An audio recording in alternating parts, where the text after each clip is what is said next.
Tonight, shock and disbelief, Margaret River fire victims face the grim truth. Human rights groups vow to continue the fight against injustice. 2 men charged over a violent bashing at a Perth train station.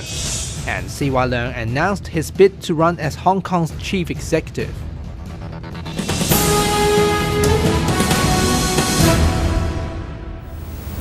Good evening.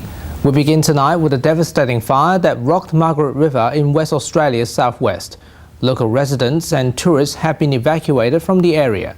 DHK News understands that 40 homes have been destroyed in the blaze, including the historic Warcliffe house constructed in 1865. The state's Premier Colin Barnett has agreed to hold an inquiry into the fire. Our senior newsreader Anna Godden is at Margaret River and joins us over the phone to describe what she has seen. My family home wasn't in immediate threat of the fires, but we packed up all our photographs and special belongings and had them ready to go just in case. My grandparents were evacuated from their home. A lot of my friends were evacuated, but even from east of the town itself, you could see the massive amounts of smoke and orange sky. It was very scary. I know a friend who was stuck at the beach for well over 24 hours and he was rescued by jet ski and taken to Gracetown because there was no way back to town from the beach. One of my high school maths teacher has lost, his wife and himself have lost their entire home, is burnt to the ground. The fire is so unpredictable. His house was burnt to the ground, but his washing on the washing line stayed untouched. So you can just see how lucky or how unlucky you can be. Another one of my friends had the house burned to the ground next door to them and their house was left standing. So it's really the luck of the draw, and it's so unfortunate for the people that have lost everything. I also, one of my friends lost their horses in the fire. I'm sure there's a lot of people. I don't think the amount of damage has really come out yet. It's still very tragic and there's still a lot more to come, I think. The opposition leader Eric Ripper has also spoken to the media yesterday regarding to the Margaret River bushfire. He says the public has lost confidence and the Premier Colin Barnett needs to remove the Environmental Minister Bill Marmion from his portfolio. It's the Minister that has to take responsibility. He has told the Parliament that his department was lighting fires on Monday the 21st of November when the forecast already was for hot, dangerous weather later in the week. That's what he's told the Parliament.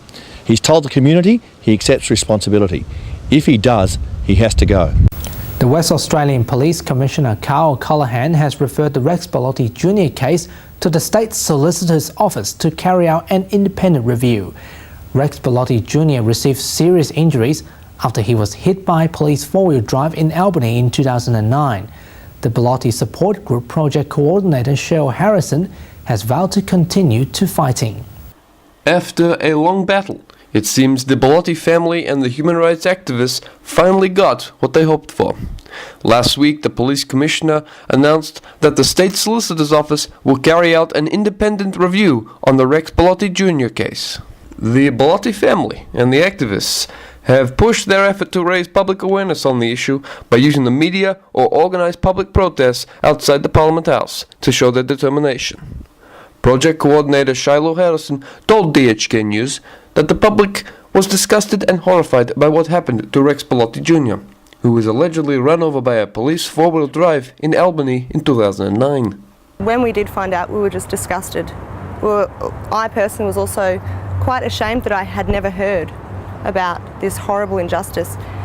But since then, in May, the formation of the Polotti Support Group took place, and we have been fighting very, very hard. Ms. Harrison believes that the Rex Polotti Jr case can become a foundation of creating better responsibility from the police force.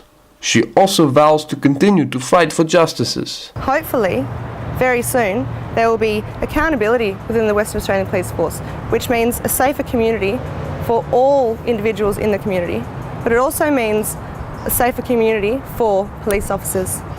So it's a win-win for everyone. Basically, we're going to keep on doing what we're doing.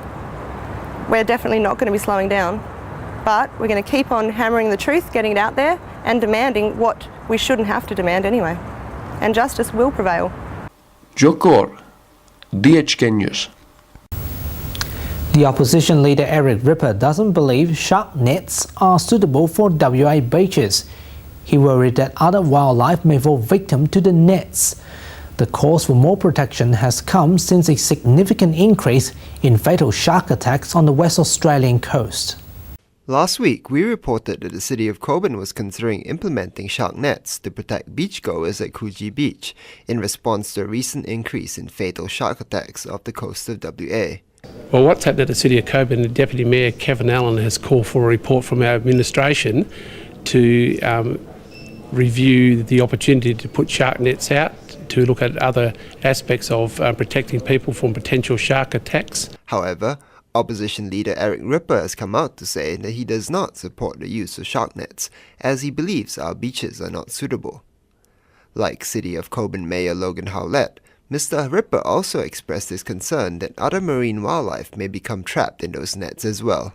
Our beaches are not really suitable. The beaches that are most suitable for shark nets are those that have bays and headlands, and then you can put the net across the bay. Instead, Mr. River suggests building ocean pools along the beaches, which were historically very popular in Western Australia.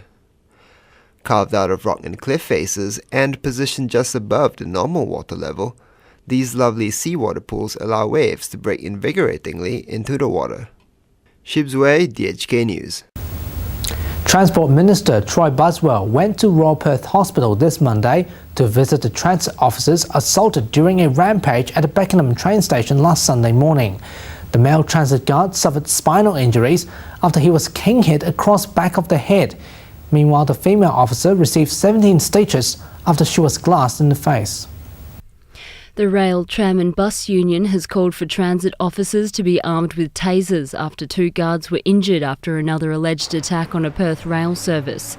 The union says trains should only run until 1 a.m, also raising questions on the effectiveness of the 4 a.m. train service and the costs involved for taxpayers. I do believe that the current system of operating a free service is wrong. It does take away transit officers' powers of arrest or prohibition of travelling on the service when they don't actually have a ticket to ride, and I would see that as an area that could be looked at also. Shadow Transport Minister Ken Travers says Minister Troy Buswell should honour his election commitment of increasing transit guards, also saying the minister should be taking swift action to address the problem. Mr. Travers also called for the government to carry out a parliamentary inquiry to address consistent antisocial behaviour on the Armidale train line. He needs to commit to today is ensuring that we have the full complement of 321 transit officers by March of next year. Currently, we've been operating at about 100 officers below authorised strength for the last 2 to 3 years. It's time to get on and recruit those additional officers. But Mr. Buswell has rejected the opposition's recommendations and the union calls to stop late-night train services. He's also honoured the injured officers and praised their passion and commitment to the service. My plan of attack is this: is to spend some time with some of the PTA transit guards over the next couple of weeks to understand from their perspective what the issues are. We'll then develop some action plans in terms of how we're going to address those issues. Johanna, Lettenmaier, DHK News. After months of speculation, CY Leung has officially announced this afternoon at the Wan Chai Convention Centre that he will contest the position to become Hong Kong's chief executive. Meanwhile, his main rival Henry Tang has officially declared that he will join the race yesterday. The former Executive Council convener CY Leung has formally announced his candidacy for next year's chief executive election.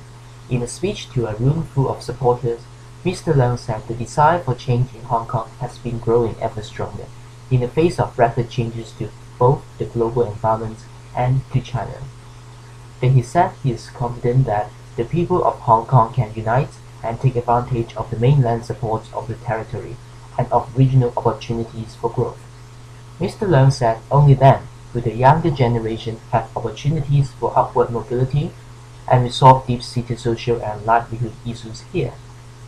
Kenneth, DHK News, Hong Kong. The Hong Kong Eastern Magistrate Court has rejected feng shui practitioner Tony Chan's application for bail. He is accused of forging the will of the late tycoon Nina Wang. The prosecution says the defendant had given an interview to the media which could influence witnesses and that he might become a flight risk. But the magistrate says there had been no change in circumstances to justify detaining him in custody. The case was adjourned until May next year for a preliminary hearing, which is expected to last for 3 weeks. A decision will then be taken on whether to transfer the case to the High Court. Here's Alex Stelbovics to tell us what's making sports news this week. Thanks very much, Ivan. Starting with cycling, and Alberto Contador has pled his case before a panel at the Court of Arbitration for Sports following the discovery of the muscle-building agent clenbuterol, which was found in a urine sample from Contador in 2010. It is proof that perhaps Contador did enhance his performance, and if CAS upholds the appeals, the Spaniard faces a competition ban and will be stripped of his 2010 Tour de France title and the Giro d'Italia, which he won for a second time this year. And Warne is back in the news, sort of. Shane Warne's manager, James Erskine, is the new manager of Harry Kewell, after the Aussie Socceroo star parted company this week with his longtime manager, Bernie Mandic. The 33-year-old, who signed with Melbourne Victory in the A-League after months of messy talks, has had a rugged initiation to the national competition, failing to score in his 5 appearances while missing 2 games through Socceroo's duty and injury. He is battling a hamstring problem. The King of Spin has been romanticising Kewell since he's been back in Australia, and recently both attended Warnie's upmarket bar, Club 23, at Melbourne's Crown Casino. It is no coincidence then that they are now under the same management. And that's all in sports for this week. How's that, Ivan? Not out, Alex. And just before we go, a reminder that you can join us on our Facebook page at the link below for all the latest news feeds, updates and live streamed videos. On behalf of Anna, Godden and myself, that's how the world looks tonight. Good night.